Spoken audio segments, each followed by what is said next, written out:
Listen up. Seeing unhealthy patterns in your family is one thing, but deciding that those patterns end with you and will not be passed down to future generations is an extremely brave and powerful decision that anyone can ever make.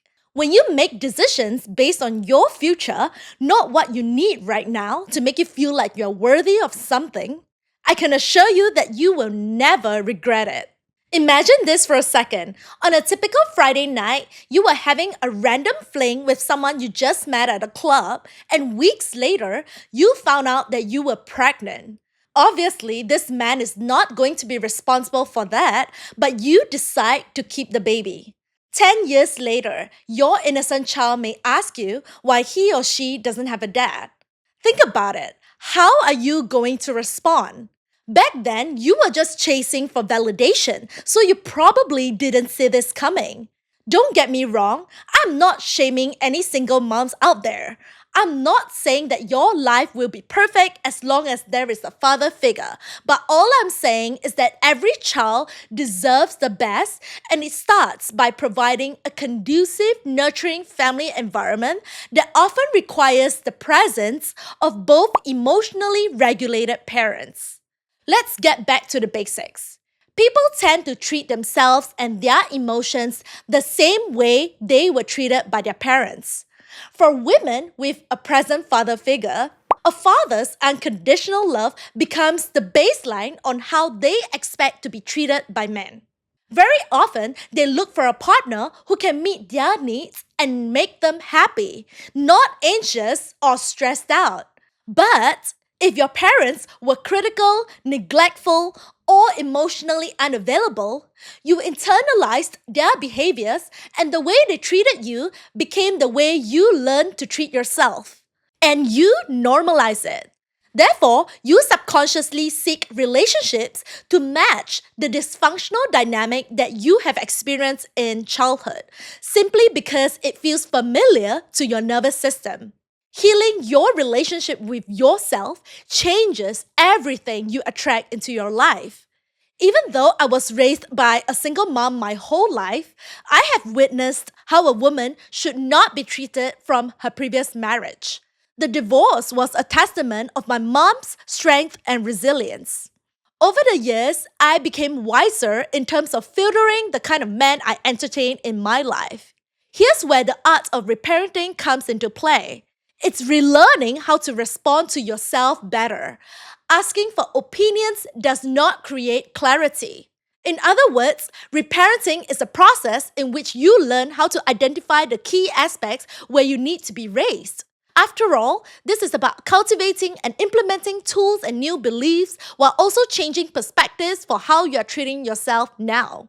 When a father is absent, a woman may crave for masculine protection, for which most of us refer it to as daddy issues. Naturally, most older men can fulfill that role because of their stability, and it can potentially create a father-daughter type of dynamic.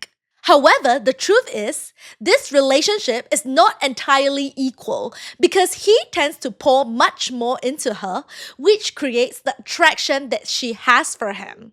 As soon as he stops pouring as much into her, the attraction may cease to exist, and she may start questioning if she ever loved him at all. Speaking from experience, I have always loved dating older men for their maturity and stability. Let's be honest, there is just so much safety and comfort that older men can provide as compared to most younger men who may still be out partying every week, figuring out what they want or who they essentially are. Very often, they have not found their purpose in life, but that doesn't mean they have commitment issues. They probably just need more time. Don't get me wrong, the main appeal that most older men have is their wisdom and stability that often comes with life experiences that younger men may not possess. Let's be real. I believe that most of us spent our early to mid 20s dealing with some sort of addiction. For instance, drinking, smoking, or drugs to distract ourselves from reality. For me, I was partying a lot as I was lost and I have not found my purpose in life, and honestly, that was something I did not like about myself. No one really knew how much I was suffering back then. I met the weakest and most broken version of myself. However, a part of me knew I was struggling with something deeper because I was always crying whenever I got a little drunk. Even if I explained everything I went through, people still wouldn't understand. They weren't physically there. They didn't see the nights I cried myself to sleep. They didn't hear the thoughts that kept me awake throughout the night. They didn't feel how heavy it was to pretend I was okay. No one noticed how hard it was to get myself out of bed or force a smile so people wouldn't ask. They also didn't see how I was constantly helping others while I was falling apart on the inside. In that moment, I knew I had to save myself. I knew I had to be strong when all I wanted to do was to give up. By learning how the traumas show up in my life and making necessary changes to heal them, I learned to forgive myself in the process of uncovering them. Honestly, it took me 5 years to really figure out what my boundaries are to protect my peace. In terms of what I want and what I don't want, what I can compromise on and what I can't compromise on. In the past, I used to meet certain people or do certain things out of kindness, out of obligation, you name it. But right now, if I get an instant ick from people or situations, I often say no and politely decline their invitations or requests. By doing so, I learn to honor my feelings instead of dismissing it by taking a step back and reevaluate my thought process. Even though I may not be able to see the bigger picture in that moment, most of the time I was right. Eventually, I found out later on that these people were either taking advantage of me or putting me in uncomfortable situations. So it's my intuition protecting me from what I can't see just yet. All the trial and error I've experienced in my 20s have contributed to my wisdom, and relearning how to love myself was the key to reparenting myself. It's also realizing that I don't have to be an active participant in any form of suffering or negative energy. Right now, I just focus on elevating myself, but I also have to remind myself from time to time that it's not my job to help everyone achieve their potential and let them figure it out on their own. Sometimes we think that we are helping our friends and family by intervening in their personal matters and trying to fix their beliefs or mindset. Trust me, I have been there way too many times, and it often backfired on me because they are just not ready to face their own demons, so they don't want to be reminded of that. I wish I knew this sooner, but unlearning is a big part of the process of reparenting myself. For now, I have to say that the most challenging aspect is unlearning your past limiting beliefs and self-sabotaging behaviors that was acting out from your inner child. They are often the hardest because it has been stuck with you for decades. By the way, don't expect an overnight transformation. That's impossible and unrealistic. No one in this world can shapeshift into someone they're not within hours or days. Ultimately, your inner child dictates your relationships with others.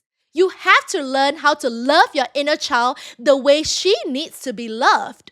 When you start being the loving parent to your inner child, you learn to validate their feelings and help them to meet their unmet needs without guilt or shame. You stop seeking parental figures to fulfill that role and create space for a mature relationship to bloom. At the end of the day, your relationship with yourself determines the relationships you attract because the way you treat yourself becomes the standard you set for how others can treat you. If you are critical, neglectful, or dismissive of yourself, you will subconsciously attract partners who mirror that same treatment back to you. The inner voice in your head becomes the voice you're comfortable hearing from others, only because it feels familiar to you. So if you ignore your own needs, you will accept partners who neglect you. If you don't believe you're worthy of love, you will attract people who confirm that belief through their actions. You teach people how to treat you based on how you treat yourself in ways that are both subtle and obvious. If you don't cherish your time, others will waste it without hesitation. They cancel on you last minute and think it's okay. If you don't honor your feelings, others will dismiss them as unimportant. If you don't value your worth, others won't either. Therefore, when you become genuinely kind, protective, and nurturing towards yourself, you naturally draw people in who treat you with the same level of care and respect. After all, it was never about fixing yourself. Reparenting yourself is loving yourself from a place of wholeness. It's literally the foundation for building healthy reciprocal relationships with yourself as well as others. We've come to the end of this episode. Thank you for watching and bye.